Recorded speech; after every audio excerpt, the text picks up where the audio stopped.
The person you fall in love with may not be exactly who you had in mind. Ellen McCarthy knows. She writes about weddings. She's the author of this great new book. It's called The Real Thing, Lessons on Love and Life from a Wedding Reporter's Notebook. It covers the advice that she gathered from more than 200 couples, the weddings she attended, and the experts that she met on the beat at the Washington Post over 4 years. So Ellen McCarthy joins us at the table. Thank you for having me. Ellen, it's really good to see you, because this is what I like how your book started.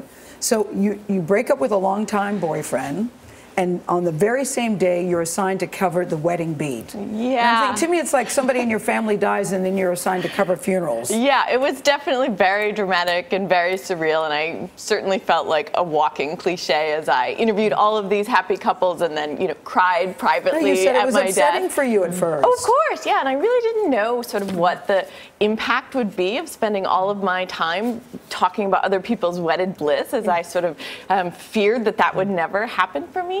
But it had a really interesting impact, which was that interviewing all of these couples and all of these experts really changed my perspective and my approach to dating. How?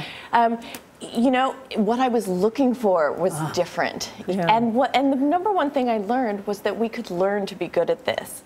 And I felt like I was good at what? Good at love. Oh, that we could, by learning about this stuff, increase our chances to have a successful relationship. So everyone at home is saying, tell, tell, tell. Yes. Share with these lessons. Now. And when I first, I thought, what could she tell me in this book? But it's wonderful. You go through all these different things. First, you say, the one. The idea that there could be just one person, your soulmate out there. You say? I say, let me tell you about Betty and Edgar, one of my favorite couples. And I went to knock on their door. They'd been married 65 years. They were both in their 80s. They opened the door. They were about 3 feet tall, had matching canes. They led me back to their back room, and I wanted to know the secret of their long and happy marriage. They had one of these great rapports. I thought, oh, you guys are soulmates. And so at the end of the conversation, I said, what do you guys think about this idea of the one, the soulmate? And Betty wanted to slap me. She really did. She said, if I hadn't been married to Edgar for 65 years, I would have been married to somebody else for 65 years. Yeah. Wow. It was about commitment. I agree with love that. I agree with that. And you say the most important word when couples explain why they choose the person they do, you would think it's love, chemistry, passion, humor, trust. Yes. No, again and again and again, couples said one word. I couldn't believe it. The word was comfortable. Can you believe? And then they would backtrack. For some people could sound boring. Yes, they would say, "Oh, that sounds so terrible." Yeah. But what they meant was they felt like they could be themselves. They could be their whole selves. They could relax. They could breathe. They felt like they had come home. The other thing that interests me is that you found out that people want someone for longevity to be nice and to be polite. Yes. Nice and polite. Bob and Henry taught me that one. They had met during World War II. So obviously they had had a tough relationship. They'd been in the closet together for so many years, finally got married after DC made same-sex marriage legal a few years ago. And I asked, what's the secret to your long relationship? Thinking they would tell me something about endurance. They said, oh, you have to be polite. You have to treat your partner with the same respect you would treat a waitress. Say please, say thank you. These are common things, but these are simple things that any of us can do. And everybody should do. You said love doesn't have to be a thunderbolt. I thought this was really good. You say never say never. Quit using words like never, only, must. And most marital disagreements do not have a solution.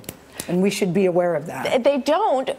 And the point is, you can learn to just accept these things about your partner that are not perfect. And it's okay to fight. That was a big lesson that I learned in my reporting as I sort of gathered this material for what became a field guide to relationship. But how you fight. How you fight is important, that you can do it with respect and do it constructively. But it's okay to fight. That's the sound of a train moving, one therapist told me. We haven't mentioned this. What about sex? What about sex? Obviously, it's hugely important, and it's one thing that a sex therapist told me was, when it's working, it's not that big of a deal in a relationship. When it's not working, that's when you have a problem. It's a really big deal. It's a really big deal. And you say that people always have high expectations, that a lot of people are just simply too picky. What's the difference between being too picky and knowing what you want?